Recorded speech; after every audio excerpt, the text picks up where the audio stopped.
ہمارے دو دشمن ہیں جو ہمیں جادہ مستقیم سے ہٹانے کے لیے دن رات کوشاں ہیں، ایک نفس اور دوسرا شیطان۔ نفس اور شیطان دونوں دشمن ہمیں راہ حق سے ہٹانے کے لیے دن رات جد و جہد میں ہیں اور ہمارے خلاف مساعی جد و جہد اور محنت کر رہے ہیں۔ ان میں جو نفس ہے وہ بڑا دشمن ہے یا شیطان بڑا دشمن ہے؟ عمومی طور پہ تو یہ کہا جاتا ہے کہ شیطان نے ہمیں ورغلا دیا، لیکن شیطان جب خود ورغلایا گیا، شیطان جب شیطان بنا تو اس وقت کوئی دوسرا شیطان تو نہیں تھا جس نے شیطان کو ورغلایا، وہ نفس تھا جو شیطان کو بھی شیطان بنا۔ نفس کے اندر سے سر اٹھا کے کہا تھا نا انا خیر منہ، میں بہتر ہوں، اور باقاعدہ دلیل کھڑی کر لی اس کے نفس نے، خلقتنی من نار وخلقتہ من طین، مجھے تو نے آگ سے پیدا کیا ہے، اسے تو نے مٹی سے پیدا کیا۔ مٹی افضل نہیں ہوتی، مفضول ہوتی ہے، اور آگ اٹھتی ہے اوپر کو جاتی ہے، یہ افضل ہے، لہٰذا افضل مفضول کو سجدہ کیسے کرے، میں سجدہ نہیں کروں گا۔ باقاعدہ اس کے نفس نے ایک دلیل تراشی۔ اللہ اگر چاہتا اس کی دلیل کے بخی و دھیڑ کے رکھ دیتا، لیکن اللہ تعالیٰ نے اس کی دلیل کا جواب دینے کی بجائے کہا جا میرے دربار سے نکل جا۔ اس نے کہا مالک مجھے مہلت دے دے، کہا جا قیامت تک تجھے مہلت۔ اللہ اکبر۔ تو اب شیطان کو شیطان بنانے والا نفس ہے جس نے اندر سے کھڑے ہو کے کہا انا خیر منہ، میں بہتر ہوں۔ اس میں نے شیطان کا بیڑا غرق کر، انانیت اسے کہتے ہیں، انا خیر منہ، اس سے انانیت ہے، میں بہتر ہوں۔ ایک بزرگ تھے، انہوں نے ساری زندگی اپنی زبان پہ لفظ میں نہیں آنے دیا۔ وہ فرماتے تھے یہ وہ لفظ ہے جس نے شیطان کا بیڑا غرق۔ تو وہ اس مفہوم کو ادا بھی کرنا چاہتے تو الفاظ دیگر کر۔ کسی نے سنا کہ فلاں شخص ہے، اس کی زبان پہ کبھی میں کا لفظ نہیں آیا، تو اس نے کہا لو اس کی زبان پہ یہ لفظ کیوں نہیں آیا، میں جاتا ہوں اور ان کی زبان پہ یہ لفظ آئے ہی آئے۔ ہر شخص کی اپنی ترجیحات ہوتی ہے۔ ایک مہم پہ نکلا کہ ان کی زبان پہ لفظ میں لے کر آنا گیا، حضرت بیٹھے تھے، حضرت ایک مسئلہ پوچھنے آیا ہوں۔ بیٹا پوچھئے۔ کہا شیطان کو کس چیز نے برباد کیا تھا؟ حضرت اب تو بولیں گے نا کہ میں نے اس کا بیڑا غرق کیا تھا، تو کہوں گا جیسے بھی زبان پہ لفظ تو آ گیا، اور شیخ بھی بڑے سمجھدار تھے، سمجھ گئے اس کی نیت کے کھوٹ کو کہ یہ کیوں آیا ہے اور یہ مسئلہ کیوں پوچھ رہا۔ ہر مسئلہ تفہیم کے لیے نہیں پوچھا جاتا، اس کے مقاصد اور بھی ہوتے ہیں، اور اہل اللہ کو اللہ نے وہ بصیرت دی ہوتی ہے جو سائل کے انداز سے سمجھتے ہیں کہ اس کے مقاصد۔ تو کہا حضرت پوچھنے آیا ہوں کہ شیطان کو کس چیز نے برباد کیا؟ حضرت فرمانے لگے نماز کا ٹائم ہو گیا، ابھی جماعت کھڑی ہونے والی ہے، نماز کے بعد اس پہ بات کر۔ خیر نماز ہوئی، سلام پھرا تو حضرت خود فرمانے لگے کسی نے پوچھا تھا کہ شیطان کو کس چیز نے برباد کیا، جواب دینا چاہ رہا ہوں، کس نے پوچھا تھا؟ جھٹ کھڑا ہو گیا میں نے۔ کہا بس اسی نے اس کا بیڑا غرق کر دیا۔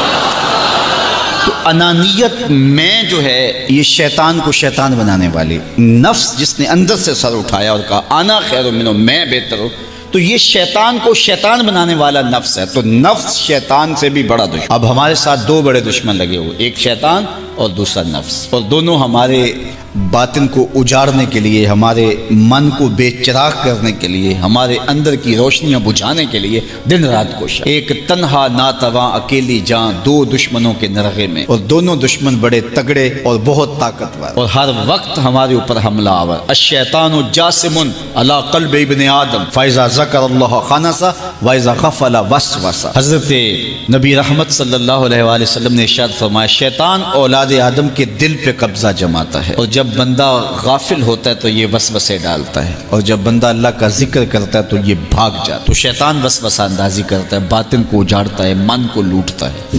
نفس اور شیطان دو بڑے دشمن تھے جو ہمیں جادہ مستقیم سے بہکانے کے لیے دن رات کوشاں تھے۔ اب اللہ کا کرم دیکھیے، اذا دخل رمضان سلسلۃ الشیاطین، جب ماہ سیام جلوہ فراز ہوتا ہے تو شیاطین جکڑ دیے جاتے ہیں۔ جو ہی ماہ سیام شروع ہوتا ہے، چاند طلوع ہوتا ہے تو شیاطین جکڑ دیے جاتے ہیں، پورا مہینہ وہ آزاد نہیں رہتے، جکڑ دیے جاتے۔ سلسلۃ الشیاطین، یہ جو مسجدوں کے دروازے کھل گئے، جہاں 1.5 صف ہوتی تھی وہاں 5 صف تراویحوں میں ہیں، تو یہ شیطان کے بند جانے کی وجہ سے۔ لیکن مہنگائی کا طوفان ہے، بد نگاہی ہے، بد تہذیبی ہے، جھوٹ ہے، دیگر امور بد بھی جاری ہیں، یہ نفس کے موجود ہونے کی۔ نیکی کا ماحول پیدا ہوا یہ شیطان کے بند جانے کی وجہ، لیکن ہماری برائیاں بدستور موجود ہیں یہ نفس کے موجود ہونے کی وجہ سے۔ اب ہمارے لیے آسانی یہ ہو گئی کہ دو دشمن تھے جن کا ہمارے سے مقابلہ تھا، ایک نفس اور دوسرا شیطان۔ ہمارے لیے یہ سہولت ہو گئی کہ ہمارا ایک دشمن باندھ دیا گیا، اب دشمن ایک ہے جس سے ہم نے ماہ سیام میں، اور وہ دشمن کون سا ہے؟